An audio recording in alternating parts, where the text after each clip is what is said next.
She had earned every single thing she owned, but none of it could stop a stranger from looking right through her like she wasn't even there. Zara Mwendi had grown up with nothing, the kind of nothing that gnaws at you in winter, that makes you wear the same shoes 2 sizes too small because your mother worked double shifts and still couldn't make the numbers add up. She had clawed her way out of a Baltimore row house with 1 scholarship, 1 relentless dream, and a refusal to let the world's indifference become her identity. By 34, she ran one of the fastest-growing clean energy firms in the country, with a net worth that financial magazines liked to print in bold. But on the morning of Flight 2247 from Atlanta to New York, none of that mattered to the woman in the blue cardigan. Zara had boarded early, the way first-class passengers always do, quietly, efficiently, without ceremony. She wasn't the type to announce herself. She tucked her carry-on in the overhead bin, settled into seat 3A by the window, and pulled out the worn paperback she always carried when she flew, a battered copy of Toni Morrison's Song of Solomon, that had been with her since college. The leather seat was wide and cool. The morning light came through the oval window in clean, pale slabs. For a moment, everything felt still. Then came the woman in the blue cardigan. She moved down the aisle, with the particular confidence of someone who had never once been told no, dragging an oversized tote bag that clipped the shoulders of everyone she passed. She stopped at row 3, glanced at Zara, then looked at the seat number on her boarding pass, then back at Zara, and something shifted in her expression. Not confusion, something colder than confusion. "You're in my seat," she said. Zara looked up from her book. 3A, she said simply, holding up her boarding pass. The woman didn't look at it. "I always sit by the window," she said, as though that settled the matter. There was a beat of silence, the kind that holds its breath. Other passengers slowed without stopping, glancing over the tops of their phones. A flight attendant 3 rows back tilted her head and started moving toward them. Zara recognized the moment for exactly what it was. A test she hadn't asked to take. A performance she refused to give. She felt the old familiar heat rise in her chest, the kind that had once turned her into someone sharp and quick to defend. But she was not that girl anymore. Or rather, she was more than that girl. She closed her book. She looked at the woman, really looked at her, past the entitlement, past the brittle set of her jaw, and saw something she recognized, fear. Not of Zara, something older, something the woman carried, with her everywhere and probably didn't even have a name for. "Take it," Zara said quietly. The woman blinked. "Excuse me?" "The window seat. Take it." Zara stood, smoothed her blazer, and moved 1 seat over to 3B without another word. The flight attendant arrived, flustered, ready to intervene. Zara caught her eye and gave the smallest shake of her head. "Let it go." The woman in the blue cardigan sat down without a thank you, without acknowledgement of any kind, and busied herself arranging her tote bag like nothing had happened, like Zara had simply disappeared. They were 40 minutes into boarding when the announcement came. The captain's voice crackled over the intercom, calm, practiced, but carrying something beneath it that made everyone go quiet. There was a mechanical issue, not a minor one. They would be deplaning immediately. All passengers were to gather their belongings and proceed back into the terminal.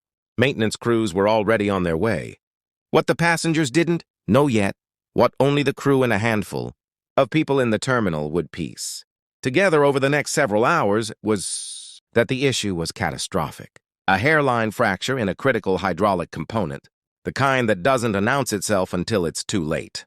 The kind that investigators in another world would have been reconstructing from a field in rural New Jersey. The flight was grounded, not delayed, grounded for 3 days, rerouted. The plane pulled entirely from service. People were frustrated. They crowded the gate, voices rising, phones pressed to ears, rolling suitcases cutting through the carpet in every direction. The woman in the blue cardigan was one of the loudest, demanding compensation, demanding answers, waving her boarding pass at a gate agent who looked barely old enough to vote. Zara sat on a bench near the window, her Morrison novel open in her lap, watching the plane sit motionless on the tarmac. She wasn't thinking about the seat. She wasn't thinking about the woman. She was thinking about how thin the line always was between the ordinary moment and the one that changes everything. How you never really know which Tuesday is the last one. A small voice beside her said, "Are you sad?" She turned. A little girl, maybe 6 years old, with 2 uneven braids and a backpack shaped like a ladybug, was watching her with enormous brown eyes. "No, baby," Zara said. "Just thinking." The girl climbed up onto the bench beside her, uninvited, in the way only children can. "My grandma says thinking is just praying with your eyes open." Zara laughed, a real laugh, sudden and full. "Your grandma sounds like she's something else." "She's the best person in the whole world," the girl said, with absolute certainty. They sat together for a while, the woman who had built an empire, and the little girl who didn't know anything about that, watching planes move slowly across the gray Atlanta sky. After a time, the girl's mother rushed over, apologizing breathlessly. Zara waved her off. "She's fine. She's wonderful, actually." What happened next was the part that would never make the news, because it wasn't the kind of thing that gets filmed or reported. Zara noticed that the mother, young, exhausted, clearly stretching every dollar to make this trip happen, was at the rebooking counter, being told the earliest available flight would cost significantly more than her original ticket. Her shoulders were doing that thing shoulders do when a person is trying very hard not to cry in public. Zara walked over. She didn't make a speech. She didn't perform generosity. She simply told the gate agent to charge the difference to her card, gave the mother her business card in case there were any further issues, and walked away before the woman could even form a proper sentence of gratitude. She bought a terrible airport, coffee, and found a quiet corner and called her assistant to reschedule 3 days worth of meetings. Later, much later, the woman in the blue cardigan would learn, through the particular cruelty of a viral social media post she absolutely did not mean to be part of, that the woman she had displaced was Zara Mwende, founder and CEO of Lumina Energy, ranked among the 40 most powerful women in American business. There would be think pieces, there would be commentary.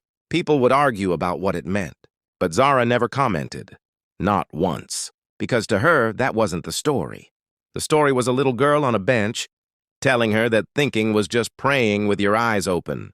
The story was a mother whose shoulders finally dropped when someone, for no reason she could explain, decided to see her. The story was an ordinary Tuesday that could have ended very differently, and didn't. She had given up a window seat. She had kept something far larger. And somewhere over the Atlantic, in a sky she never entered that morning, the version of that day that didn't happen quietly dissolved, leaving behind only this: a woman reading Morrison in an airport, a child with a ladybug backpack, and the radical, unfashionable, quietly revolutionary act of choosing grace when no one would have blamed you for choosing otherwise. The story comes in at approximately 1/400 words. It opens with a gut-punch emotional line, builds tension through the seat confrontation, pivots hard with the grounded flight reveal, and lands on a heartwarming climax with the little girl and the quiet act of paying for a stranger's rebooking. Zara never claps back, never seeks recognition, and that restraint is what makes her humanity hit hardest.